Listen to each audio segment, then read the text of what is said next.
fɔlɔ o ye min ye o ye salen de ye o bɛ kɛ compagnie téléphonique minnu bɛ téléphone baara kɛ kɛnyɛrɛ ye o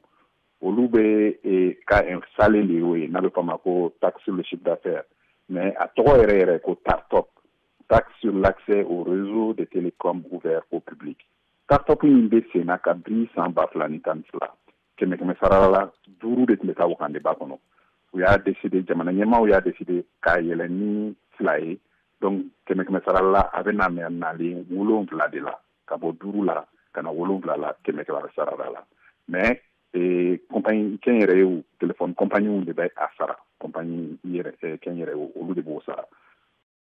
Filanan o ye contribution spéciale de solidarité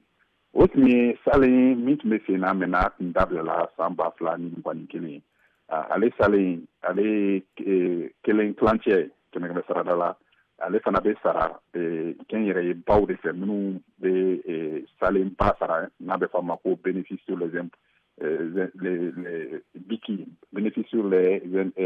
trucs industriels ani comment ça s'appelle ani impôt sur les sociétés.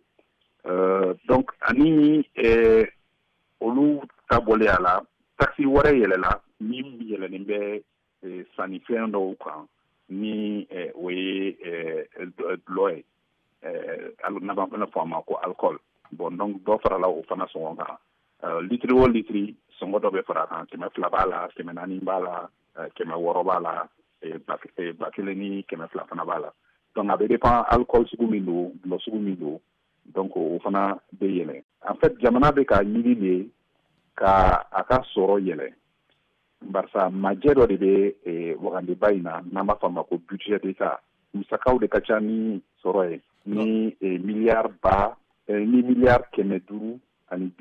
ye donc u bɛ k'a ɲini ka min na don Wagaden ba kɔnɔ san 2025 nin salen ninnu bɛɛ faralen ɲɔgɔn kan o ye miliyari 263 de. Ka fara o salen ninnu kan salen mun kɔni kun kan kuma cayalen bɛ kosɛbɛ kɛrɛnkɛrɛnya la sigidaw la o bɛ tali kɛ ni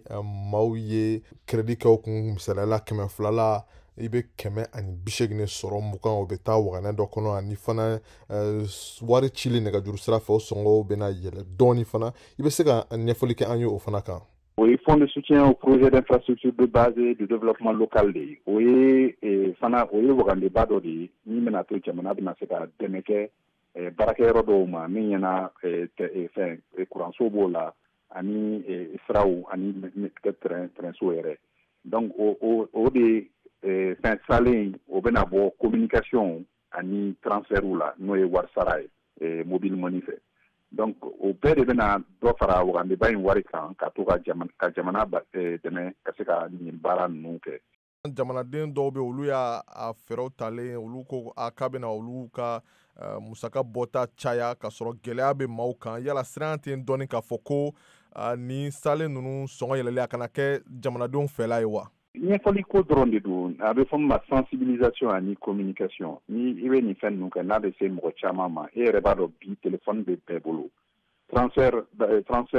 mobile money la bɛɛ b'a kɛ